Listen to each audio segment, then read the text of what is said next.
Boxing update, Shakur Stevenson. Sinabi ang gustong sunod na makalaban bago matapos ang kontrata nito sa Matchroom Promotion ni Eddie Hearn.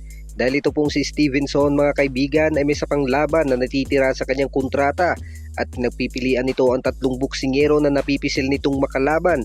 Una dyan ay si Gervonta Tank Davis, Lamont Roach Jr. at William Cameron Zepeda.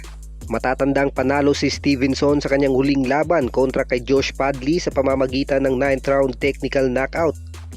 Subalit sa panig po ng kanyang promoter ay mahihirapan itong ikasa ang mga ganitong big fights sapagkat ang mga nabanggit pong boksingero ay may paparating na rematch. Ayon po sa mga balita ay may rematch clause po si Gervonta Tank Davis at Lamont Roach Jr. Matatandang nauwi sa tabla ang kanilang laban. Kaya naman dismayado ang mga boxing fans at boxing experts sa naging hatol ng kanilang laban. Samantala si William Cameron Zepeda ay may paparating na rematch sa uli nitong nakalaban na si Tevin Farmer.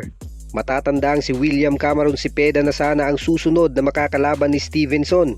Subalit umatras ito sa kadahilanang nagtamo ito ng hand injury. Kaya naman mahihirapan si Stevenson na makuha ang gusto nitong mga laban. Magandang itapat kay Stevenson ang mga top fighters sa kanyang dibisyon. Pwede niyang labanan si Andy Cruz, Raymond Muratalia, Abdullah Mason, Edwin De Los Santos at Joe Cordina. Samantala sa iba pang balita, kamahalang Turki Al Sheikh nagbigay po ng komento sa posibleng laban sa pagitan ni Dimitri Bivol at David Benavides.